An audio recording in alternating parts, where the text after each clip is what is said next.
Olá pessoal, então nessa nona aula nós veremos sobre convecção de calor interna e forçada. Partiremos então do balanço de energia e também da lei de resfriamento para convecção de calor e aplicaremos ela então no escoamento interno. Daí o escoamento interno pode ocorrer em duas condições principais, que seria o fluxo térmico constante na parede ou uma temperatura constante na parede. Para cada um desses dois casos, tem uma solução analítica específica. Fala também da temperatura média, temperatura bulk e temperatura do filme, que vão ser parâmetros, né, para determinar as propriedades térmicas e dessa forma analisar os casos. Falar também da metodologia para seleção das correlações empíricas e apresentar as correlações empíricas para as diferentes geometrias e regimes de escoamento. Então, ao final dessa aula, vocês serão capazes de entender melhor a convecção de calor interna e forçada, entender também a relação entre o balanço de energia e a taxa de calor transferida por convecção, para esses dois casos que eu acabei de citar, né, fluxo térmico constante na parede ou a temperatura da parede constante, selecionar a correlação recomendada para cada caso e determinar as propriedades relevantes na análise da convecção térmica interna forçada. Entrando agora em convecção térmica interna, a gente vai tratar dois casos específicos. Vai considerar sempre regime permanente e também que para processo de aquecimento, todo o calor adicionado, né, pelas paredes da tubulação vai ser transferido para o fluido, ou seja, a gente vai desconsiderar possíveis dissipações para o ambiente. A gente vai partir do balanço de energia, balanço geral de energia. Então, o que acontece nesse caso? Tem um fluido uma temperatura de entrada, T empty, e vai ser a temperatura T sai. E vai ter a transferência de calor pela parede. Aí os dois casos específicos são: um que pode manter a temperatura da superfície da parede constante.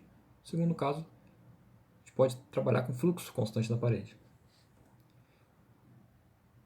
Em ambos os casos, o balanço geral de energia sempre fornece uma ideia da quantidade de calor que foi trocada. Então, o balanço de energia geral, lá de termodinâmica, é dado, né, pelo saldo entre calor e trabalho de eixo. Como é uma entrada e uma saída, trabalho na forma de delta aqui já, vazão mássica. Uma só, o processo vai ter regime permanente. ΔH, variação de entalpia, mais a variação de energia cinética, mais a variação de energia potencial. Velocidade 1 igual a velocidade 2, a gente vai tratar tubos com comprimento, com área da seção constante, diâmetro constante. Tubo horizontal, então Z1 igual a Z2. Sem trabalho de eixo, só a troca térmica, que seria aquele balanço de energia que a gente fez para os trocadores de calor lá, ainda no tópico de termodinâmica, durante as aulas presenciais. Ou seja, a taxa de transferência de calor é igual a vazão mássica vezes o ΔH, variação de entalpia. Eu posso reescrever como mCp ΔT. Então, transformando o ΔH em Cp ΔT, que pode ser escrito em função das temperaturas que sai e que entra. Então, esse é o balanço. Essa é a equação do balanço de energia para a troca térmica no tubo horizontal, escoamento interno permanente. Então, ela já dá, né, a quantidade de calor transferida. Isso se tiver conhecimento das temperaturas de entrada e saída. Para determinar essas temperaturas de entrada e saída, a gente vai ter que trabalhar um pouco com convecção. Então, como eu falei, dois casos de convecção interna, duas condições térmicas. Vou chamar aqui de primeira condição térmica o fluxo térmico constante, então QS constante na parede. Lembrando, a taxa de calor pode ser relacionada com o fluxo, conhecendo-se a área de troca térmica. E essa mesma taxa, considerando que não há perdas de calor para o ambiente, todo o fluxo térmico fornecido que vai passar para o fluido que está em escoamento, tem que ser igual, então, a MCP, o ΔT, que vem do balanço de energia. Isolando a temperatura que sai, eu consigo uma expressão para ela, para saber, né, qual é a temperatura que sai em função da temperatura que entra e das condições térmicas e de vazão do escoamento. Então, aqui o T sai e o T que entra são temperaturas do fluido. Para saber a temperatura da parede, já que a informação que a gente tem nesse caso aqui é que é o fluxo da parede, a gente vai partir da lei de Newton de convecção, escrita em termos de fluxo. Então, o fluxo de convecção na superfície, fluxo térmico, né, que a superfície vai fornecer para o fluido, é igual ao coeficiente de convecção, temperatura da superfície menos Tm, que é a temperatura média do fluido na seção da tubulação. Se eu isolar o Ts, eu tenho então a temperatura na superfície em função da temperatura do fluido e das condições térmicas, né, do fluxo térmico e do coeficiente de convecção. Então Ts é a temperatura na superfície, que vai ser uma temperatura local, e Tm é a temperatura média local do fluido. Então, numa dada seção superficial, seção transversal, qual a temperatura que o fluido está lá? Por exemplo, se o Tm for igualado ao T que sai, que vem do balanço de energia, o Ts vai ser a temperatura logo ali na borda da saída do tubo. O que é importante ressaltar, para esse caso de fluxo térmico, a temperatura vai ter um comportamento linear ao longo do tubo. Ou seja, ela vai aumentando de forma gradual e linear, do início até a saída do tubo. Segundo caso, temperatura da parede constante. Então, nesse caso aqui, o Ts é mantido constante. Para esse caso, precisamos fazer um balanço de energia mais detalhado num volume de controle infinitesimal. Considerando então o fluido incompressível, escoamento permanente, recebendo calor por convecção a partir da superfície, a gente tem então esse volume de controle infinitesimal de comprimento ΔX, dx. Do lado esquerdo aqui da face do volume de controle, temperatura M, temperatura média. Nessa face direita, a temperatura vai ser Tm mais um ΔTm. Então está entrando aqui quantidade de energia relacionada com MCP Tm e está saindo MCP Tm mais ΔM. Temperatura da superfície do tubo aqui, Ts. Portanto, tem uma transferência de calor infinitesimal de ΔQ, que é igual, que é proporcional à taxa de transferência por convecção, que seria H, temperatura S menos a temperatura média da seção, pela área infinitesimal. Então, o balanço de energia nesse volume de controle azul fica simplesmente dado por taxa de calor que entra igual a taxa de calor que sai, já que é regime permanente. Está entrando MCPTM, também está entrando calor convecção, considerando que o Ts é maior que Tm, ou seja, processo de aquecimento do fluido.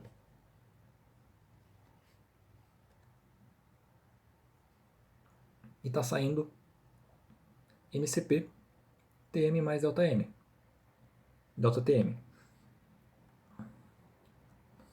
Se eu passar a agrupar, né, esses grupos que estão relacionados com a vazão mássica e a capacidade calorífica, de calor específico, então eu passo para lá, eu fico com os termos aqui em comum.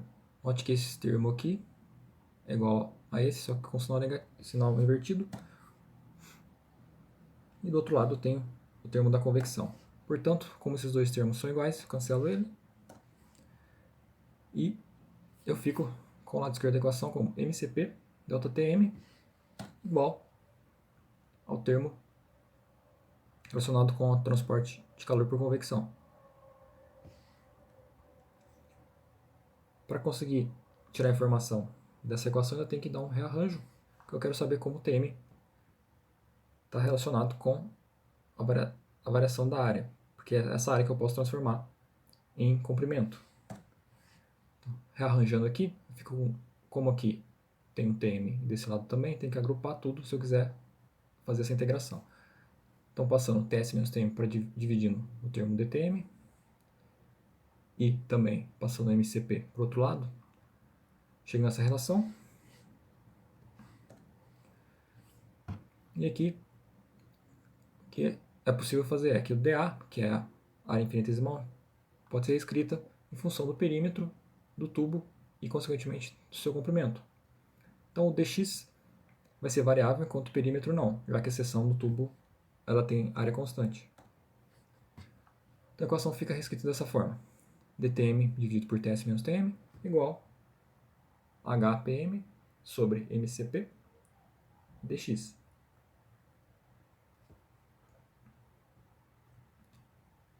Se integrar essa equação entre x igual a zero, seria o início do tubo, temperatura média da seção do fluido igual a temperatura de entrada, até x igual a L, que é o final do tubo, onde a temperatura média do fluido é a temperatura de saída, eu tenho, fico dessa forma. Do lado esquerdo, integração entre temperatura de entrada e de saída, e do lado direito, integração entre 0 e L. Note que H, perímetro, vazão máxima e CP, eles independem, eles são constantes em função do x, então posso tirar para o lado de fora da integração e resolver a integral. Então, resolvendo a integral da temperatura, primeiro, note que essa integral aqui, ela tem a mesma forma que essa mostrada aqui, né? dy dividido por a menos y, sendo a uma constante, essa integração aqui vai dar menos ln de a menos y. Lembre-se que o Ts é constante e o Tm seria a nossa função y. Ou seja, essa integração vai dar menos logaritmo de Ts menos Tm, sendo que o Tm traz os limites da integração entre T entrada e T saída. Portanto, fica menos ln de Ts menos T sai, menos o logaritmo de Ts menos T entra. Portanto, o termo da entrada fica positivo, o da saída fica negativo. Posso escrever eles agrupados pela propriedade do logaritmo.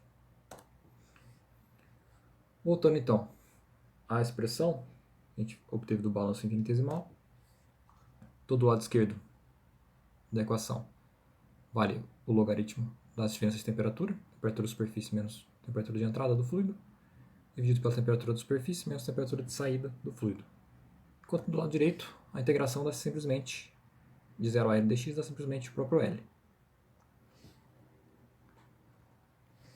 Após alguns rearranjos, como a gente quer isolar, quer saber a temperatura que sai, a gente faz alguns rearranjos, chega numa expressão dada por essa equação aqui. Só que notando, né, que o PM vezes L seria a área total, já que é o perímetro vezes o comprimento total do tubo. Então a temperatura que sai ela vai ser igual à temperatura da superfície menos a diferença entre a temperatura da superfície e a temperatura de entrada, multiplicado pelo exponencial de menos o coeficiente de convecção, área, dividido por vazão máxima CP. E é importante aqui ressaltar que aqui o comportamento não vai ser mais linear, igual era por causa do fluxo térmico constante da parede. Agora o comportamento é exponencial da temperatura ao longo do tubo.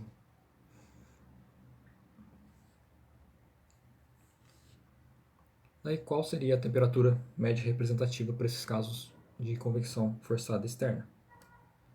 Para escoamento interno, ao invés da temperatura do filme, é utilizar a temperatura média do fluido, que é o TB. O B vem da expressão bulk, que seria o seio do fluido em inglês. Então, determina-se a temperatura média do fluido como temperatura que entra, mais temperatura que sai sobre 2. Para os casos tipo 2, a gente não vai saber a temperatura de saída do fluido diretamente. Então, inicialmente, deve-se avaliar as propriedades da temperatura do filme e depois comparar se o TF está muito longe do TB. Se a diferença for pequena, de modo que as propriedades de transporte apresentam praticamente os mesmos valores nessas duas temperaturas, não é preciso recalcular as propriedades. Então, no caso tipo 2, pode estimar de início aqui a temperatura do filme como uma temperatura de referência.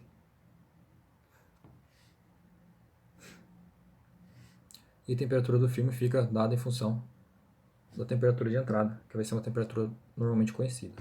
Normalmente a gente não sabe a temperatura de saída e sabe a de entrada. Daí, entrando nas correlações agora, começar com o escoamento laminar. Então, de mecânica dos fluidos, sabemos que o regime laminar corre para o número de Reynolds até 2300. Então, nesse caso de regime laminar, a característica principal é que não tem macromistura. Então, toda a transferência de calor ela vai ser dominada por efeitos de difusão molecular, ou seja, de condução de calor. Nesse caso, tem uma solução analítica para a região plenamente desenvolvida, e foi visto que o número de Nusselt é constante, e ele vai depender apenas da condição térmica, se a temperatura é constante na parede ou se é fluxo constante na parede. Então, o número de Nusselt vai ser definido como H, diâmetro hidráulico, já deixando generalizado, dividido pela condutividade térmica, isso é igual a uma constante. E a constante depende, então, da seção transversal do tubo. Por exemplo, tubo circular, trabalhando com regime laminar, temperatura da parede constante, o Nusselt vale 3,66. Se for fluxo constante, o Nusselt aumenta para 4,36. Para um duto triangular com ângulo θ aqui de 60 graus, trabalhando, por exemplo, com fluxo constante na parede, fluxo térmico constante na parede, o número de Nusselt seria 3,11. Com isso, sabendo também já o diâmetro hidráulico e a condutividade térmica do fluido, é possível determinar diretamente, então, o coeficiente H. Apenas se lembrando, o diâmetro hidráulico é 4 vezes a área pelo perímetro molhado. Para escoamento turbulento, devido à complexidade que a gente já estudou em mecânica dos fluidos, sabe que a gente não tem solução analítica nem para o escoamento e também não para troca de transferência de calor nesse tipo de regime. Então, o Nusselt vai ser a partir de correlações experimentais. Uma correlação bem utilizada é dada como Nusselt igual a 0,023 Reynolds elevado a 4/5 vezes o expoente elevado a n, que é válida para escoamento totalmente desenvolvido, para as duas condições, tanto fluxo térmico constante como temperatura da superfície constante. Para a faixa de Reynolds acima de 10.000 e para Planck entre 0,6 e 160. O expoente n do número de Planck é 0,4 quando para caso de aquecimento, ou seja, temperatura superficial maior que a temperatura média do fluido, e 0,3 para caso de resfriamento. Para exemplificar, vamos fazer um exercício 4.9. Então aqui a água deve ser aquecida de 15 para 65 graus por um tubo, quando ela escoa por um tubo que tem diâmetro interno de 3 cm e 5 metros de comprimento. O tubo está equipado com uma resistência elétrica, que fornece aquecimento de forma uniforme ao longo de toda a extensão do tubo. A superfície externa está bem isolada, ou seja, todo o calor que a resistência elétrica gera, ela é transferida para a corrente de água. Aí deve-se fornecer 10 litros por minuto de água quente, determinar a potência do aquecedor e a temperatura da superfície interna na saída do tubo. Então, deve-se determinar a potência elétrica e temperatura na saída, considerações regime permanente, propriedades térmicas constantes. Classificação do escoamento, né? Ele é interno e é forçado. O tubo tem seção circular. E a condição térmica seria fluxo térmico constante, que é o problema do tipo 1, que a gente viu agora há pouco na análise térmica. Classificação da análise térmica, né, desse caso. Considerações adicionais. Então o tubo vai estar isolado, portanto todo o trabalho elétrico que a resistência vai fornecer vai ser transformado em calor. Ou seja, trabalho elétrico igual a taxa de transferência de calor, já que não há dissipação para o ambiente. Então, partindo da análise térmica, considerando que potência elétrica é igual a quantidade de calor, que consequentemente é igual a vazão máxima, Cp, e a diferença de temperatura entre a saída e a entrada. Isso do fluido. Então, nesse caso, como a gente já conhece as duas temperaturas de entrada e saída, a temperatura média do fluido é utilizada para determinar as propriedades térmicas. Então, calculando o Tb, 15 mais 65 dividido por 2, 40 graus Celsius. Então, a água a 40 graus. Pela tabela 9 do anexo 1, disponível no repositório de dia, pode utilizar as propriedades do líquido saturado, da água saturada, na mesma temperatura. Lembrando lá do primeiro tópico do curso de termodinâmica, que a gente pode aproximar então as propriedades térmicas do líquido subresfriado, que a água a 40 graus está bem longe do ponto de ebulição, do líquido saturado dessa mesma temperatura. Então a gente pode usar a tabela da água saturada. Então Cp para água líquida a 40 graus e a massa específica. Voltando aqui para a equação do balão de energia, a gente precisa saber a vazão mássica. Foi dado que a vazão volumétrica é 10 litros por minuto. Então substituindo aqui, fazendo a conversão, massa específica, vazão volumétrica, aqui só convertendo de litro por minuto para metro cúbico por segundo.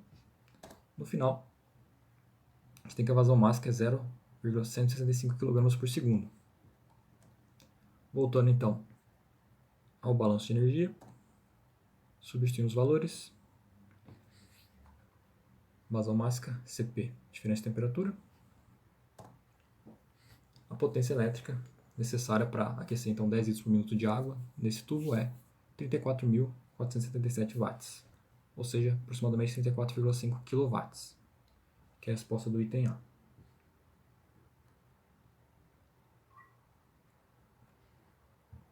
Para determinar a temperatura da superfície do tubo na saída, a gente tem que, de alguma forma, relacionar a taxa de calor com o fluxo de calor, a taxa de calor por convecção. Como a gente viu lá, a partir da lei de Newton de resfriamento, escrito em termo de fluxo, a temperatura de saída vai ser a temperatura média do fluido, mais a razão entre taxa de calor, entre o fluxo de calor por convecção pelo coeficiente de convecção H.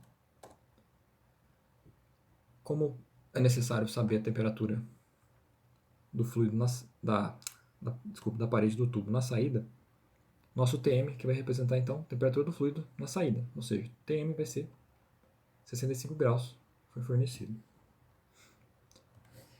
Então, é necessário saber o fluxo e o H. Começando pelo fluxo. O fluxo é taxa de calor pela área, onde ocorre a troca térmica. Então, considerando que o diâmetro externo é igual ao interno, ou seja, a espessura do tubo é pequena para alterar a área de troca térmica, já que não foi fornecida a espessura, a área de troca vai ser simplesmente πdl. Fazendo o cálculo, os 34.447 watts do item A, diâmetro de 3 cm e 5 metros de comprimento do tubo, o fluxo de calor é 73.162,47 watts por metro quadrado. Já para determinar o H, a gente tem que fazer todo aquele caminho. Agora, o escoamento é forçado, só que interno. A gente já obteve, né, as propriedades médias do fluido na temperatura Tb. Isso é, viscosidade, massa específica, quantidade térmica e prant. A gente precisa então determinar o número de Reynolds e escolher a correlação. Com isso, determinar o número de Nusselt e depois determinar o H. Então, do item A, a gente sabe que o Tb é 40. Pegando as propriedades da água dessa temperatura, então, condutividade 0,631, viscosidade e número de Prandtl. Calculando o número de Reynolds. Lembrando que a gente tem a vazão e não tem a velocidade média. Então, a velocidade média é relacionado com a vazão como velocidade média, vazão volumétrica, pela área da seção do tubo, área da seção transversal. Calculando aqui então, nossa vazão volumétrica no SI, ela vai ser dada pela vazão mássica, 0,165 dividido pela massa específica, que dá 1,66 10 a menos 4 metros cúbicos por segundo. E a área da seção, πd ao quadrado sobre 4, que dá uma área de 7,068 10 a menos 4 metros quadrados. Substituindo, determinando a velocidade média, 0,236 metros por segundo. Enfim, a gente consegue então calcular o número de Reynolds. Substituindo os valores para o diâmetro de 0,03 metros, Reynolds é 10.747. Portanto, regime turbulento. Se o regime é turbulento, a correlação apresentada aqui na aula recomendada é Nusselt igual a 0,023, Reynolds elevado a 4/5 e Prandtl elevado a n, sendo que o n vale 0,4 para aquecimento, que é o caso em análise. E essa correlação é válida para Prandtl de 0,6 a 160 e o Reynolds acima de 10.000. Portanto, todas as recomendações que foram confirmadas e também o fato do escoamento estar desenvolvido. Lá ainda de mecânica dos fluidos, a gente viu que o comprimento de entrada turbulento é aproximadamente 10 vezes o diâmetro, ou seja, 0,3 metros. Então, desse tubo de 5 metros, 0,3 iniciais vão estar em desenvolvimento. No entanto, 4,7 metros está desenvolvido. Como o L, o comprimento de entrada turbulento, é bem menor que o comprimento total do fluido, a gente pode considerar que o escoamento está desenvolvido, portanto, utilizar essa correlação. Como eu falei, aqui nas aulas apresentando algumas das correlações disponíveis. Caso seja necessário, a gente pode buscar outras na literatura para condições específicas, por exemplo, se o escoamento não tivesse desenvolvido. Então, utilizando correlação recomendada, substituindo os valores de Reynolds e Prandtl, o Nusselt dá 69,33. Abrindo o Nusselt, então, no coeficiente e substituindo os valores, eu tenho que o H é igual a 1458,34 watts por metro quadrado Kelvin. Uma coeficiente bem alto de troca térmica. Agora, então, sabemos tudo, sabemos Tm, que é a temperatura de saída do fluido, o fluxo e o H. Basta substituir.